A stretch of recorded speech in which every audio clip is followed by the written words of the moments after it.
everyone, and thank you so much for coming back and joining me. I am super excited because I wanted to come on and sort of share my thoughts on what I thought of the second episode called The Child for, obviously, the Mandalorian, as you can tell from the title. Now, I have already did sort of my thoughts and opinions and things like that of what I thought on the first episode already on my channel, and I have actually today watched both episode 2 and episode 3 back to back. I've already seen episode 3 this morning. I had means of watching it, but I do not have Disney Plus. Even if I wanted to, it's not even available yet here in Ireland, so swiftly moving on from that. Now, before we start, the episode was absolutely brilliant. Loved it. Do not have any issues with it. And I really wanted to quickly show you, because I'm as random as you're going to get them, my holiday edition Jawas. I apologise because it's night time here in Ireland, so the lighting isn't the greatest, but I absolutely love Jawas. I'm a bit obsessed.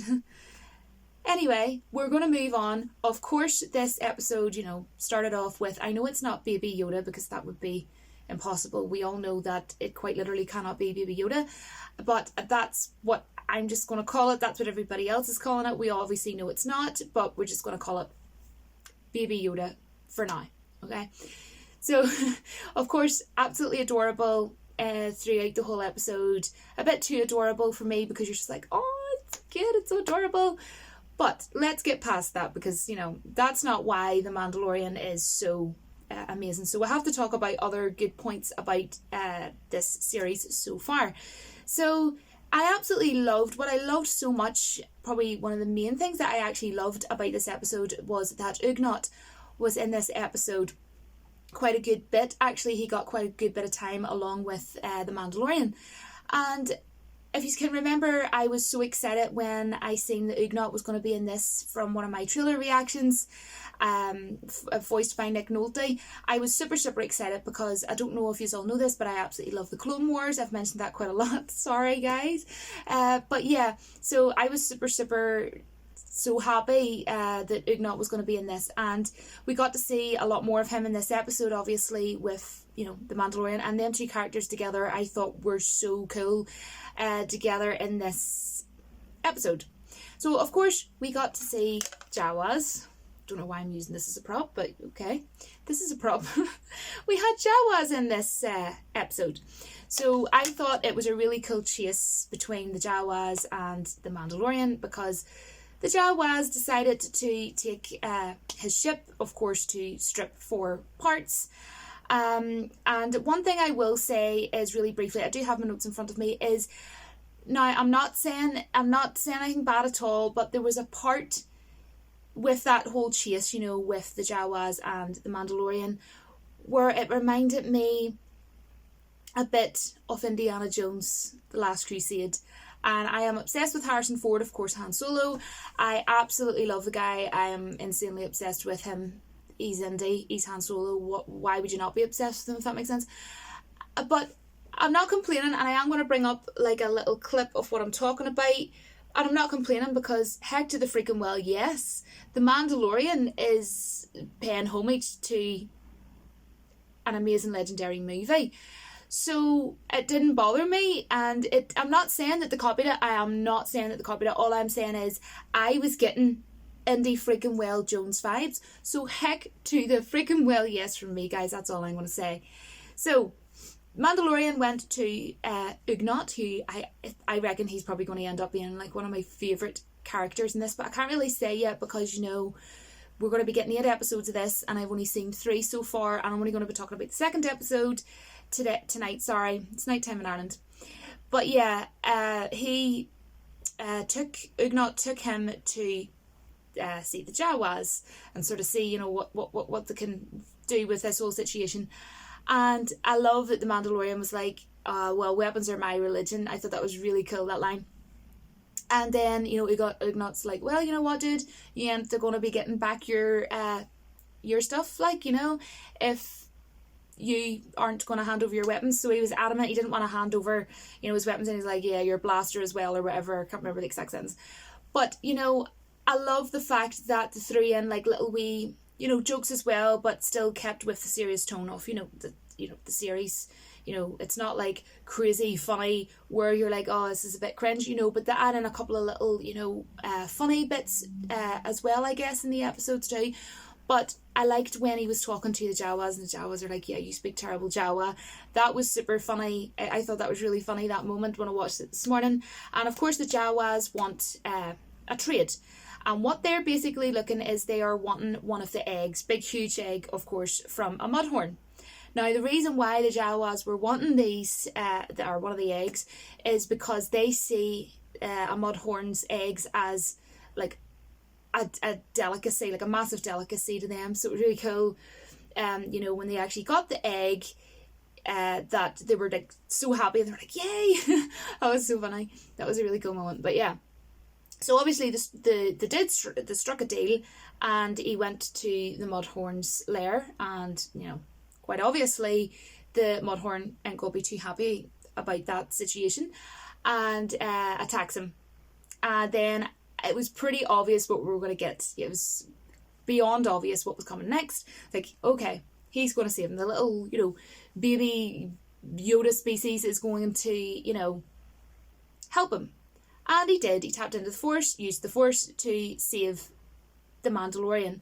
And I thought that it was a really cool scene. And I already know in my head what we're going to get. We're going to get people saying, and I mean, like, I'm not like trying to say anything bad about anybody, you know, not everybody is, you know, like a massive Star Wars fan, and I appreciate that. But some people are probably going to say like, oh, but it's a little wee tiny baby and it's so young, how's he able to do, you know, all this. But, you know, just to briefly kind of say, you know, let's remember that, okay, take Yoda for example, Yoda's species, they age insanely, like extremely slowly. It's a really slow process of aging for that species. So you have to remember, you know, just remember that sort of thing and take that into, you know, consideration. You know, it's not like you're saying, okay, this is like a little baby that was just brought yesterday. You know, it's kind of not like that at all. So yeah, what else was I wanting to say? Oh yes, and that whole scene with the mudhorn and the Mandalorian, that really reminded me, give me vibes of Attack of the Clones. And I absolutely love the movie Attack of the Clones. I am obsessed with Padme and Anakin. Padme, huge Padme lover over here. I would honestly love to go as her as cosplay, but anyway, we're not going to talk about cosplay. We're talking about the Mandalorian. But I love Padme, just saying. Just putting that out there. So I remember saying that in one of the trailers where we got like a quick glimpse of that exact scene that I was talking about with the mudhorn. So I absolutely love the fact that I can say safely now that it very much so did indeed, as I was saying in the trailer reaction, give me Attack of the Clones vibes, Attack of the Clones. So the other thing I wanted to say was that what was going there, guys? I completely lose myself. Yes, that's what I was going to say. So I love the fact that the Mandalorian and Ugnaught were really cool, and I thought their characters bounced off each other really well in this episode, and the Mandalorian basically brought peace to Ugnaugh's family, and I just thought that overall, you know, I didn't have any issues with the episode. I thought visually it was fantastic. You know, you can really tell, you know, it's top notch. You know, they're using the best of gear, they're using the best of cameras. They have put a lot of work into this, you know, and I absolutely love Ugnaught from the Clone Wars, as I say, and I felt like I was watching Star Wars, like I said with the first episode. This feels very much like Star Wars, and what I mean by that is proper Star Wars, you know, the prequels, the originals, you know, that to me is Star Wars, you know, and like the Clone Wars I love as well, and, you know, with Rebels, but anyways, we're not going to talk about that. But what I'm saying is, I love Star Wars, and I felt like this is Star Wars. Does that make sense? Sorry guys, my lighting just totally went, and I literally was lighting up like a ghost. You could barely see me. Sorry. I want to briefly talk about the music by Ludwig Göransson, which I was already a huge fan of before the announcement came out about a year ago that he was going to be being the composer for the music for this. I have a massive passion for music. I sing, I write, I play guitar, love music. So I really appreciate music, and also I remember doing a whole video literally like talking about that whole announcement like a year ago, so I already knew, and I felt really confident in the fact that he was doing the music for this. If you've played Bloodborne, you'll know how good his music is. His music's in that game. He also did the music for Black Panther. And what I love about the guy is he actually really researched for that movie, and he went and spoke to different people about it, you know, all about the culture and things like that, like how he should go about composing the music. And I think someone who takes that much care, you know, to go into things, same, you know, with Star Wars, you know, like with Jon Favreau and Dave Filoni, you know, they really go into seeking for advice, you know, just using them as another example of people who care about their work.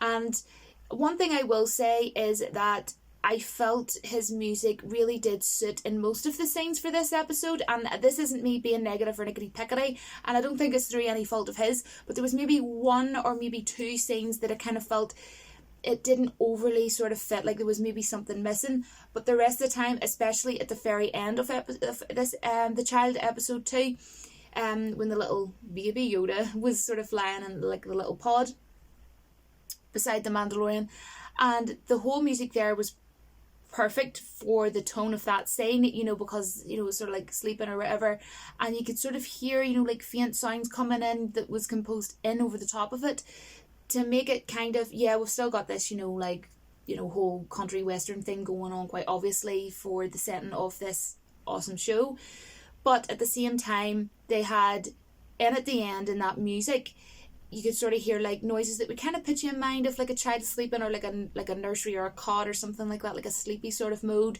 So that was perfect. Although you have to remember, not every scene for movies, if not all, are actually handed to the composer to watch. Sometimes they're just told, look, it's a scene about dogs, it's a scene about, you know, a child run about in snow, you know, just for example, about a movie or a series or whatever. Let's look at The Nightmare Before Christmas, for example. Tim Burton was literally coming to Danny Elfman, the legendary Danny Elfman composer, and literally with like little wee scrap pages of like drawings. And sometimes he just told him a brief synopsis of what that scene was about.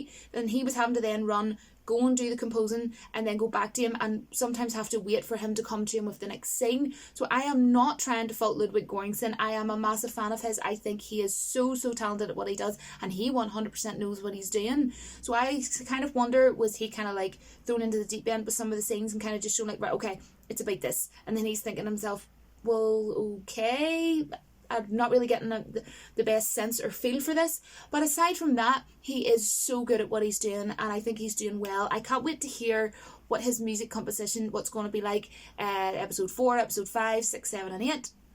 Obviously I just should have said for the rest of the episodes, just to kind of like in short.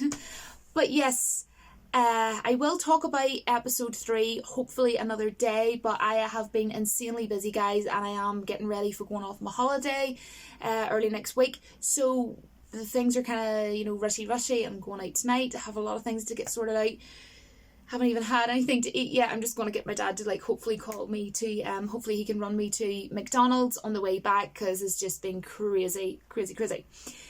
So I apologise if I seem a bit, you know, jumpy, rushy. I really hope that you liked my, oh, the lighting's going again. No, guys, this is so bad. Sorry. I really hope that you liked my review, thoughts, opinions, or whatever you want to call it, of this episode. What did you think of it? You can let me know what you think. I think this is going so well. This episode was way better in my opinion than the first episode. I would probably give this like a 9.5 out of 10. I mean, it wasn't like, whoa, this is the best thing I have watched in years, you know. It was just like, wow, this is incredible. But I wasn't like, this is legendary, this is epic, you know. But it was fantastic. Does that make sense? And I think a 9.5 is very good. To me, a 10 out of 10 is Lord of the Rings. You know, for example, Fellowship of the Ring, I would say it's a 10 out of 10, it's epic.